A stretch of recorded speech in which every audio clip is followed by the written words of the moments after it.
and it will run people into the dirt who make bad decisions.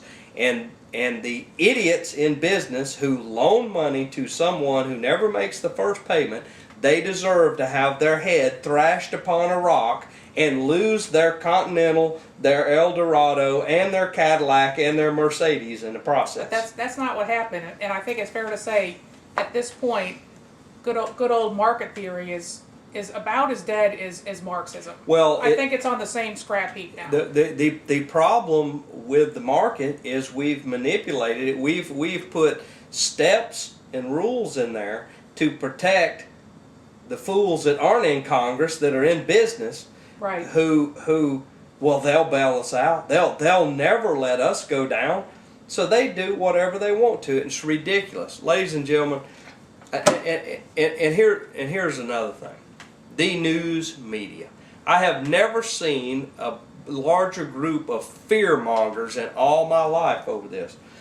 As late as yesterday, yeah, across the bottom of the screen, financial crisis. Fox News, CNN. I'd like to point out to you that the market went up 989 points in one day. The largest gain since 1933. Before a dollar entered the system. Before a dollar of the bailout. Okay, all of this smoke and mirrors with Paulson, and I tell you what. Let me stop a moment with Paulson again.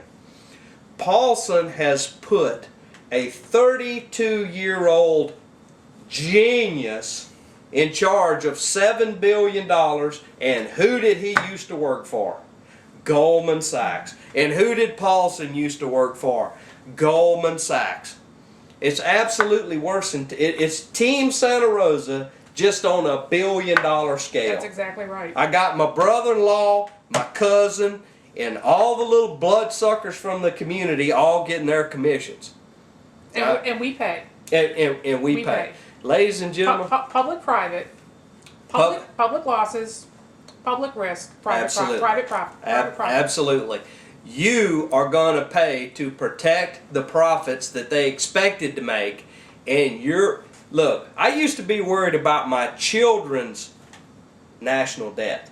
I'm now worried about my great-grandchildren's national debt. Well, this is what gets me. They're not just looking to keep their heads above water. They're not just looking to be saved. They actually want to make the profits that they programmed for.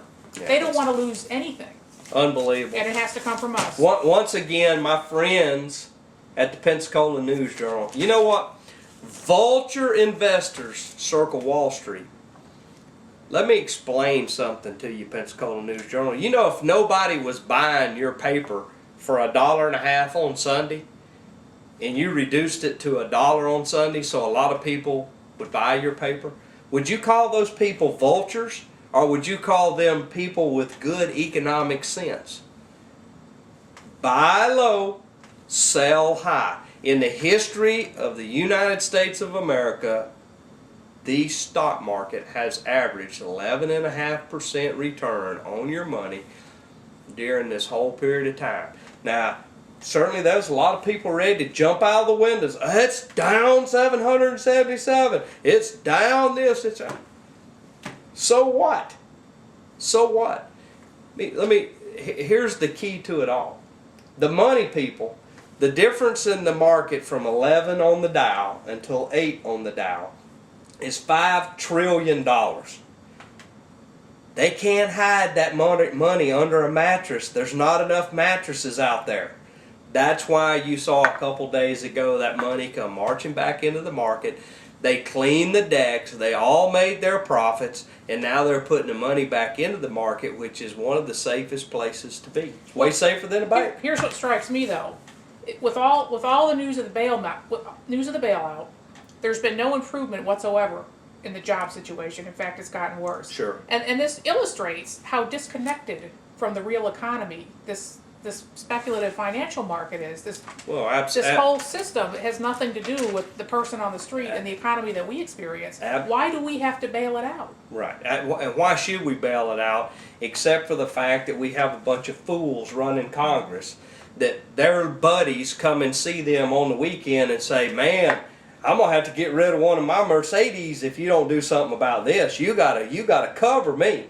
Well, I want to know where my cover is. I pay my bills. I pay my mortgage. I take care of my family. You know what? I've had enough. I have had enough of picking up everybody and their brother because they can't take care of themselves. I've had enough of it. I'd like to be bailed out. You know, it's absolutely ridiculous, ladies and gentlemen. And I tell you what, starting on November the 5th, I'll be the guy walking up and down the street asking you if you voted for the incumbent in office. You better tell me no, because I'm going to flag you with a stick.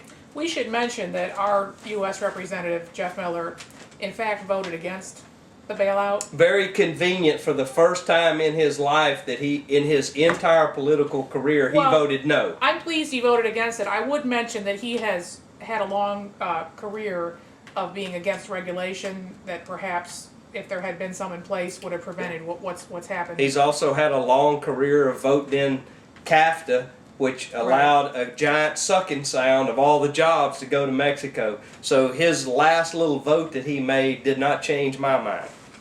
Ladies and gentlemen, we can't put up with the political corruption. We cannot put up with the buffoons that we have running our country anymore. It's time for you to stand up and take America back. I'm happy to say that in local elections you did stand up and you took your county back. That's the first step. The next step is to take your state back, ladies and gentlemen. And then the final step that you can take is November the 4th and take your country back. Now let me tell you this, you also have a responsibility after November the 4th. And that's whoever winds up sitting in a seat in Congress, in the House and the Senate, instead of spending all your time forwarding emails about some silly joke, you need to sit down and you need to write a burning email to those congressmen and tell them that it's time the United States of America gets their financial house in order. And that we need to get back to being the #1 country in the world, and we need to quit bailing out fools on Wall Street and banks and all the such. It's time to get our financial house in order. We can agree on that. We can agree on that. Ladies and gentlemen, thanks for tuning in. Tell your friends, spread the website, and this is Jerry signing off. Good night. I think the 4th of July, they had over 5,000 people in there that week. But they would like to have the outdoor stage, have concerts and plays and all kinds of things that would fit in well out here. There's plenty of parking, there's plenty of space for that. So we've thought about up in this area because there seems to be more parking concentrated here, and it would be more accessible to the folks coming from outside to park.